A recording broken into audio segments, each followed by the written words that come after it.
नमस्कार, आप देख रहे हैं न्यूज़ आपके साथ। फ़िलहाल हमारे साथ है वीरेंद्र गोयल जी, जो पंजाब से एमएलए हैं। और फ़िलहाल मैं बता दूं कि ये जाने जाते हैं इनके वर्डों के लिए और इनकी सोशल सर्विस के लिए।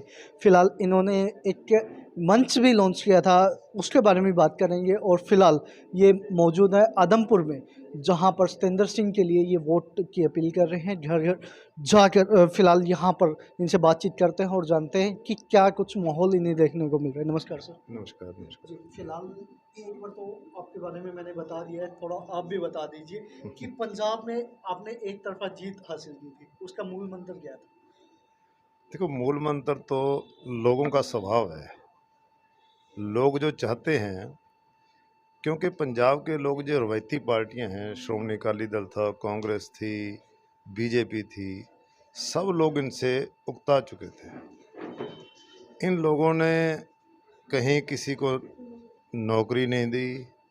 भ्रष्टाचार इस कदर था कि कोई भी आदमी भ्रष्टाचार के आगे ना तो कुछ बोल पाता था, कहीं कोई सुविधा नहीं थी। जो बुनियादी सहूलतें हैं वो भी नहीं थी पंजाब में। कुल मिला के इन पार्टियों ने ऐसा नाश कर दिया था पंजाब का, तो लोगों ने चेंज के लिए वोट दिया। केजरीवाल जी की सोच के ऊपर, भगवंत मान जी की बात पे विश्वास करके लोगों ने वोट दिया कि हम, क्योंकि लोग ये मान के चले थे कि जो केजरीवाल जी कहते हैं वो करेंगे। अच्छा, फिलहाल आपकी पार्टी गढ़ तोड़े में बड़ी माहिर है, उस पर कुछ? देखो, गढ़ तोड़ती तो जनता है। जी, हम ये भी तो, क्योंकि ये भी गढ़ है एक। देखो, जनता सब करती है, हमारे एफर्ट्स होते हैं, हम लोगों को सच्चाई बताते हैं। क्योंकि लोग हम पे विश्वास इसलिए करते हैं क्योंकि जितनी ये दूसरी पार्टियां हैं, लोगों ने सब देख लिया। इलेक्शन के समय कितने वायदे करते हैं, कितने पूरे करते हैं, ये सब लोगों को पता है। लोगों को ये विश्वास है कि केजरीवाल जी जो कहेंगे उसे पूरा करेंगे। तो इसलिए लोगों का एक विश्वास बना हुआ है, वो विश्वास के ऊपर ही वोट दे रहे हैं। और हमने, जो लोगों ने हमें विश्वास हमारे ऊपर किया, हमने विश्वासघात नहीं किया है। फिलहाल मैं बात करूं पंजाब की, तो पंजाब में बिजली फ्री की गई है। लोगों का ये कहना है कि घरों में बिजली फ्री हुई है या खेतों में हुई है। पहले एक बार वो क्लियर कर दीजिए, फिर आगे सवाल करता हूं। खेतों में तो पहले ही फ्री चल रही थी, हमने नहीं की। खेतों में तो पहले ही चल रही थी, हम रेगुलर कर रहे हैं उसे। किसी भी ट्यूबवेल की पंजाब में कोई बिजली का बिल नहीं आता है। हमने घरों में, हमने सारी कंडीशनें हटा दी हैं।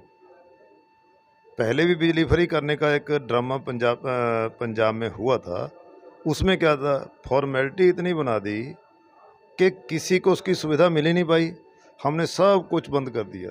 ऐसा सिस्टम बना दिया कि 600 यूनिट 2 महीने में बिजली उससे कम कंज्यूम करेगा कोई, तो उसे कोई बिल नहीं आएगा।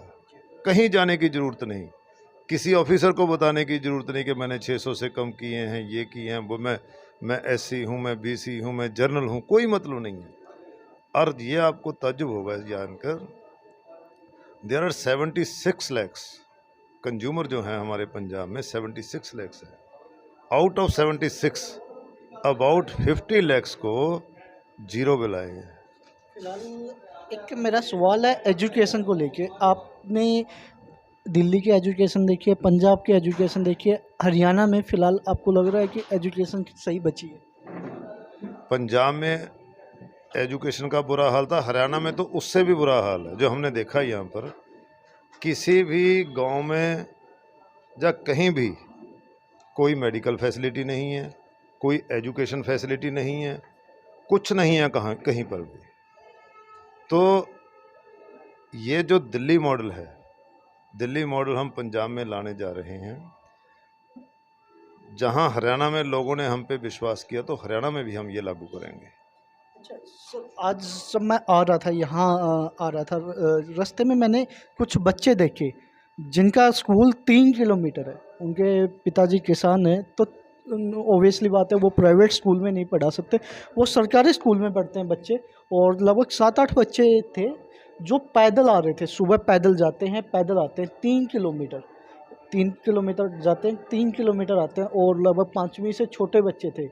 क्या सरकार की ऐसे सुविधा नहीं होनी चाहिए कि उन बच्चों के लिए या तो प्राइवेट बसों मुहैया कराएं या फिर कुछ ना कुछ अरेंजमेंट करवाएं, क्योंकि जब भी एक आम आदमी, हम किसान की बात करते हैं, फसल का सीज़न है, वक्त निकलना मुश्किल है, लेकिन फिर भी उन्हें जाना पड़ता है लेने।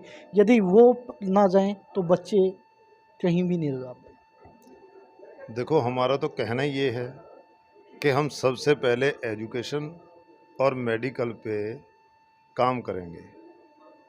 दिल्ली के स्कूल की बात आपने की है, हम पंजाब में भी हरियाणा में भी ऐसे स्कूल बना देंगे जहां अमीर का बच्चा भी वहीं बैठेगा, गरीब का बच्चा भी वहीं बैठेगा। उसकी सबसे बड़ी बात जो है, जो हम सोच रहे हैं, अकेला ये नहीं है कि हम शिक्षा देंगे, हम ऊंच नीच की बात ख़त्म कर देंगे। जब स्टार्टिंग में 3 साल का 4 साल का बच्चा स्कूल जाता है, हर माँ बाप की इच्छा होती है कि मेरा बच्चा अच्छे स्कूल में पढ़े, लेकिन पढ़ा नहीं पाता वो। एक बच्चा तो सरकारी स्कूल में जा रहा है, एक बच्चा अच्छे कपड़े पहन के बस में बैठ के जाकर 3 व्हीलर में बैठ के प्राइवेट स्कूल में जा रहा है। तो उसी समय ऊंच नीच की बात वहीं से शुरू हो जाती है। वो गरीब का बच्चा ये सोचता है कि मैं गरीब हूँ, मेरे माँ बाप गरीब हैं, इसलिए मैं तो इस हालत में जा रहा हूँ। वो बच्चे के दिमाग में जो बात बैठ जाती है, सारी ज़िंदगी नहीं निकलती। अब हम ऐसा सिस्टम बना देंगे, गरीब का बच्चा वही कपड़े पहनेगा, वही ड्रेस पहनेगा, अमीर का भी वही पहनेगा, सारा कुछ फ्री होगा, एक ही स्कूल में जाएंगे, एक ही बेंच पे बैठ के पढ़ेंगे। तो हमारे इसमें डबल सिस्टम है। फिलहाल अप डाउन के लिए बच्चों के लिए क्या सुविधा है? अप डाउन के लिए सारी सुविधा, जो एजुकेशन के लिए टोटल इंफ्रास्ट्रक्चर, जो भी ज़रूरत है वो हम सारी देंगे। फिलहाल कुलदीप बिश्नोई यहाँ पर कह रहे हैं कि सरकार तो हमारी है, आम आदमी पार्टी कह रही है फ्री देंगे फ्री देंगे। किसका फ्री देंगे, क्योंकि सरकार हमारी है। तो सरकार जाने वाली भी तो है, सरकार तो आती रहती हैं जाती रहती हैं, ये तो जनता ने देखना है। चुनाव तो आएंगे ना, अभी चुनाव आए हैं तो लोग देखेंगे। पूरे हरियाणा में मैं बहुत जगह गया हूँ, लोग चेंज के लिए मन बनाए बैठे हैं। ये जो बिश्नोई जी कह रहे हैं और कह रहे हैं, ये सब जो कोई डबल इंजन की बात कर रहा है, कोई सिंगल इंजन की बात कर रहा है, ये सब बातें जब लोगों का मन बन जाए सब धराशायी हो जाती हैं। ये डबल इंजन की बात जगह जगह कहते हैं, ये बिश्नोई और तो कुछ कहते नहीं हैं कि डबल इंजन हो जाएगा। डबल इंजन की ज़रूरत वहाँ पड़ती है जहाँ टिप्पणी होती है, इसलिए डबल इंजन की ज़रूरत पड़ती है। अगर एक ही मजबूत इंजन हो ना तो ज़रूरत ही नहीं पड़ती। हमारा इंजन मजबूत है, केजरीवाल जी मजबूत है, किसी डबल इंजन की ज़रूरत नहीं है। ये सब इन लोगों की बातें धराशायी हो जाएंगी। फिलहाल मैं बात करूं आम आदमी पार्टी की। आम आदमी पार्टी जब दिल्ली में बनी, लगातार 3 बार जीतती आई है। बनने के बाद पंजाब में उन्होंने अपना कैंपेन शुरू किया, पंजाब में इलेक्शन होते ही पंजाब में जीत दी। अब हरियाणा में क्या कुछ नज़र आ रहा है? क्या रिकॉर्ड बना रहेगा या टूटेगा? देखो, पंजाब में लोगों ने हमारे ऊपर विश्वास किया, दिल्ली में विश्वास किया। दिल्ली में जब केजरीवाल जी दूसरी दफ़ा मुख्यमंत्री बने हैं, चुनाव हुआ था, आप भी इस बात को जानते होंगे, सब लोग जानते हैं। केजरीवाल जी जब लोगों के बीच गए थे तो एक ही बात कही थी, अगर तो मैंने काम किए हैं तो मुझे वोट दे दो, मैंने काम नहीं किए तो मुझे वोट मत दो। आज पंजाब में सरकार बनी है, हर रोज़ हम ऐसे फैसले ले रहे हैं जो आज तक का इतिहास बन गया है। ओल्ड पेंशन स्कीम जो 2004 से बंद थी, हमने लागू कर दी। डीए की किस्त दे दी 6% उन्हें, बिजली मुफ्त दे दी हमने, कोई भी 20,000 के करीब हमने नौकरियां दे दी। हमने कोई काम, इलेक्शन ईयर एक इन्होंने दूसरी पार्टी वालों ने एक नया नाम दे दिया था, election year. What is the meaning of election year? ये इन्होंने नाम दे दिया था कि 4 साल मौज मस्ती करो, 5वें साल को इलेक्शन ईयर बना दिया। 5वें साल में काम करो, लोगों को याद रहेंगे। लेकिन हमारी सोच ये है कि जिस आदमी को जिस चीज़ की जब ज़रूरत है तो उसी समय उसे मिलनी चाहिए। ज़रूरत तो आ जाए किसी बात की तो इलेक्शन ईयर में क्यों मिले? फिलहाल मैं बात करूं, यहाँ पे आप घूमे हो, 609 करोड़ रुपए कहीं लगे हुए दिखाई दे रहे हैं। सॉरी, यहाँ पर लगभग आप आए हो आदमपुर हल्के में, 609 करोड़ रुपए बताए जा रहे हैं कि लगे हुए हैं। कुलदीप बिश्नोई जी कहते हैं कि 609 करोड़ रुपए का विकास उन्होंने करवाया, आपको कहीं लगे हुए दिखाई दिए? बताओ कहाँ लगे हैं? आपसे एजुकेशन पे नहीं लगे, मेडिकल फैसिलिटी नहीं, रोड सब टूटी हुई हैं, तो लगे तो होंगे लेकिन वो सब कागजों में लगे होंगे। फिलहाल एक और सवाल है सर, एजुकेशन को लेके ही हरियाणा के शिक्षा मंत्री कहते हैं कि हम टैब बांट रहे हैं, तो टैब बांटने से शिक्षा मिलेगी या शिक्षकों के होने से शिक्षा मिलेगी? टैब बांटने से कोई शिक्षा नहीं मिलेगी। टैब बांट देंगे, मान लिया हमने, चलाएगा कौन? जब इन्होंने शिक्षा ही नहीं दी उन्हें बच्चों को, तो टैब चलाएंगे क्या? वो तो घर में पड़ा रहेगा। तो बच्चे यूट्यूब चला रहे हैं सर।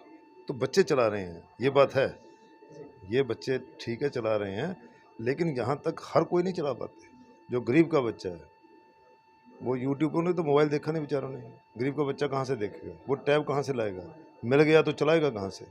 ये सब फर्जी बातें हैं। पहले बच्चों को इस काबिल बनाएं कि वो टैब चला सके, फिर टैब देने का फ़ायदा। ये इलेक्शन का मुद्दा है और कुछ नहीं है। अगर इन्होंने पहले दिया होता तो आज इनकी ये हालत क्यों होती? कभी कहाँ चले गए, कभी कहाँ यहाँ चले गए।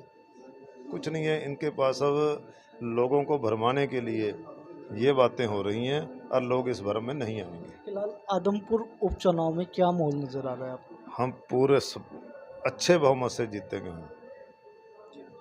और फिलहाल एक लास्ट सवाल मेरा ये है कि आपने एक मंच स्टार्ट किया था, उसके बारे में हमारे दर्शकों को बता दीजिए। उस मंच से काफ़ी लोग प्रभावित हैं। देखो, हमने लहरा विकास मंच बनाया था।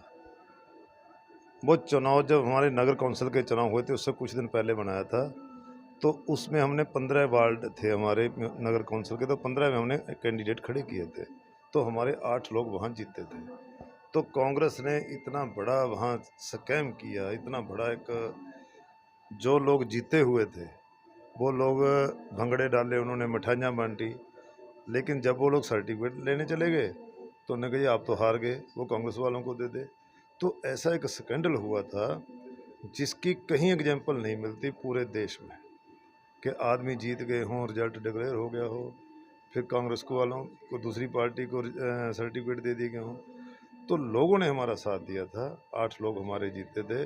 फिर हमारे वो जो लोग ज़बरदस्ती हराए गए थे हाई कोर्ट चले गए, हाई कोर्ट में रिकाउंटिंग का ऑर्डर हुआ, तो रिकाउंटिंग में वही रिजल्ट आया जो हम पहले कहते थे।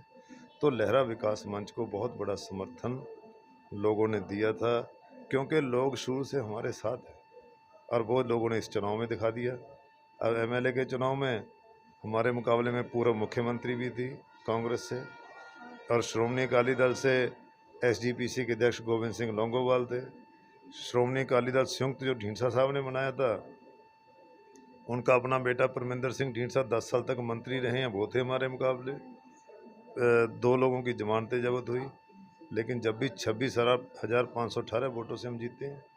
तो वो विकास मंच की और हम सब लोगों की, मेरे साथियों की मेहनत और सब उनका ये था कि लोग हम पे विश्वास करते थे, उसमें भी हम जीत गए हैं।